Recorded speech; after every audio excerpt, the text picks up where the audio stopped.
During your time locked up, you run into Big Meech. How do you meet him, and what's that like? They used to have a 10-minute move in the prison, right?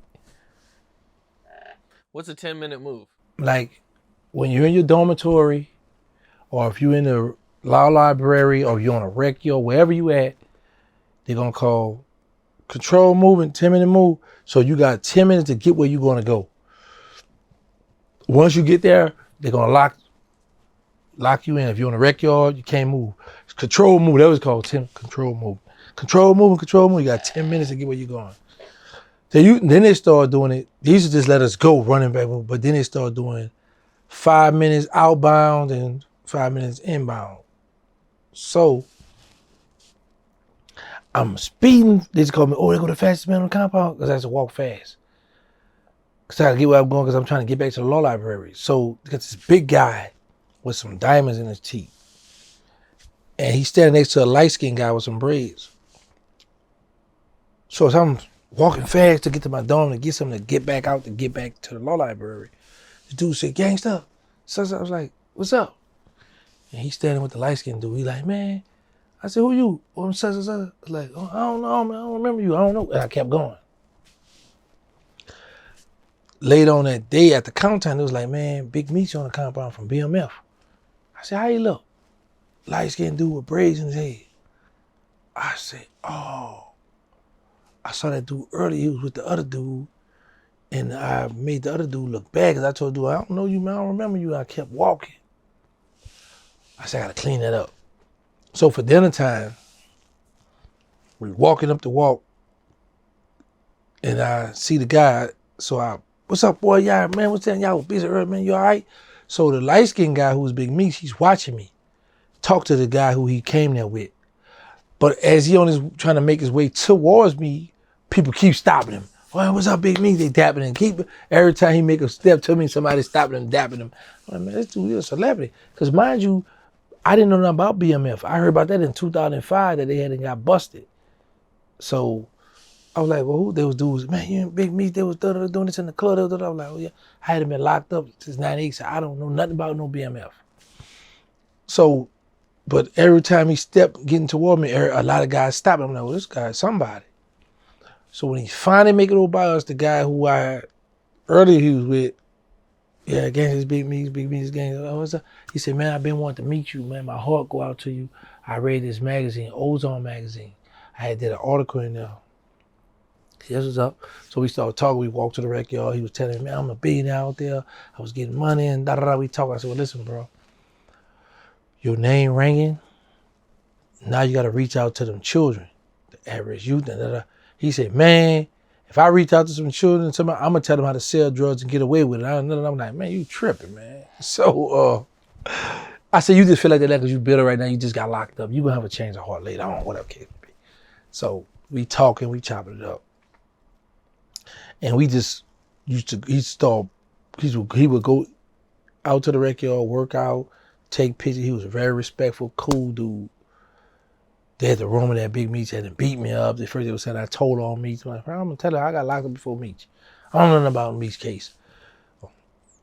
Then somebody had a picture that and cropped my face, my face all bruised up. I was getting text messages from people that I hadn't heard from in a long time, right? So it's like, then I called home, and then my mom was like, you all right? I was like, yeah, what? He said, you went to the hospital. I said, no, I'm all right. Then I called Slim. He said, you all right? I said, yeah. He said, man, Big Meech beat you up. You went to the hospital. What? That's when I knew this stuff was real on the social media. I said, man. So I called home. I said, well, what they saying? He said, they got 1,000 thumbs up that Big Meech beat you up, and there's a 900 thumbs down that I said, oh, he winning. So, because I didn't know about social media. So the thing had 300-some thousand at the time, views at the time. I was like, man, this stuff jumping. But like I said, I don't know what's going on about the clickbait and all that little goofy stuff. So when I come home, people was asking me about that. And I'm like, bro, I got pictures of Big Meech, and they all on the internet. I even must post some of them. Big Meech was a cool, respectful guy. All he wanted to do was talk about the streets, how he used to get money, how he used to have fun, how he used to show love to his whole team. That was it. He was a good dude, man. He wasn't no disrespectful man at all, bro. Very good dude. And you said 25 guys would be around him all the time? Yeah, and let me tell you what was shocking with these guys. Some of these guys were leaders, were dudes from other cars and cliques, and they started getting BMF, EIN Entertainment on their neck, on their left side of their neck, representing that BMF clique, man. That's what blew me. Yes. And you guys met up and talked? Yeah, we used to hang out all the time. Not all the time, but we would hang out. We would go to, because he had so many people around him. But like, if you be like, Meech, come on, take a picture. I'm out there. He gonna do his little weights, get toned up. He in the picture. He in them pictures, man. He loved to drink that wine, that hooch. Well, when I was there, I don't know if he's doing it now. But if you cooking food in the unit, he gonna buy all the food. If you're making wine, hooch, whatever you want to call it, he gonna buy all that. Get in the cell, drink, and just talk streets. You know, what was your guys' conversations like? Streets, women, like I used to get them riled. I said, man, Big Meech, it's over with for you, man. Them girl, what? I still got all my girls in check. And the dudes that like to laugh, but man, he was a humble dude. But the people just to love, like Big Meech and this other guy, Convertible Burt. I was the only one that could get them riled up and so they could brag, because they didn't really brag and kick it with certain guys. So all the little other guys would be around them, but then man, it's over with. Boy, you been knocked up now. Them girls gonna forget about y'all. And what? You don't know what you talking about. You know, get them riled up. Man, I got girls come and visit me and this. It's like, all right. I said, eventually they're gonna run all that stuff out the wet down, man. It happened to all of us, man. Not to me, I'm Big Meech, and you know, but it was all out of fun, though. Well, I guess there was a time when he got in a fight, or they were gonna get in a fight? They had a fight. They had a fight. Yes. It's a guy from New York was running with the Big Meech car. All right, we got an indoors basketball gym and we got outside the blacktop basketball. So a guy, an old head from DC was like, I got next on the basketball on the outside, the blacktop. The BMF guy said, no, I got next. I had called next. No, I called. What you want to do? So this other old head, about 50 years old, swang off on him, hit him. BMF deep out. They said, let's go in the gym. To go in the gym, so they just get to fighting in the gym. Like it's either 3 or 5 DC guys at a time. So they call a move. I come out. And I see everybody with these serious look on their face, rushing back to the door. I'm like, what's going on? Man, Big Meech and them just got into a fight with the DC. We're going back out on the next move. I'm like, oh man. So I go in the unit. So one of my Muslim brothers, he took his mattress off and he's digging in the mattress because he's from Philly. So, you know, he rocking with the DC old heads and all that. So he going on his mattress, look, man, what are you doing? He said, man, nah, Theyre got to handle this. He the cause of all this here. So he the one got to stab to do it. I'm like, whoa. So I got my 2 knives on me. I had plexiglass. Meech was next door to me. Come out. It's me, Meech, and it's the guy who started it. We walking up the walk to go to the rec yard. I ain't gonna lie, man. So many people came together from that south for Meech. But the only problem was, it was like 20 old heads from DC. These old heads was about pushing that knife, ready to go. These youngsters think they going gang fight. So I said, Meech. I said, you know it's not about to be no gang fight. Now these old heads is coming from the penitentiary. They slinging this knife. He said, yeah, I know, but I gotta go out there. So as we walk in the lieutenant, he stopped me and me. He said, what's your name? He told me first. I said, Williams. Let me see your ID. Show my ID. He said, what's your name? He said, Flannery. He said, put your hand by your back. You go back to your unit. Good. Because I got the knife. I shot all back to the unit. I was happy. They locked Big Meech up. Then they said they was going to let him back out. But somebody got drunk in the next unit, and it was 2 BMF, and one dude got through over the second floor. And it was like 2 from BMF and 2 from Florida got to come to the hole. We're going to let Meech out. But when that second fight happened, the next, everybody, now lockdown, they shipped Meech out, they shipped Big Fry, who was second in command under Big Meech, shipped both of them, they shipped them two out to Atlanta. And I ain't never seen Meech after that. Well, we hear a lot of stories about Big Meech, from we see now they got the TV show and BMF. BMF TV show with his son playing him. Yeah. And so in there he even had like a lot of people following him, and like he was the man in there too. Man, from the stories I heard and pictures I seen, he was a good dude, respectful dude. And what I like about him, he wasn't one of the ones like one of the son, a little boy people. He let the homies who were around him look like just like him.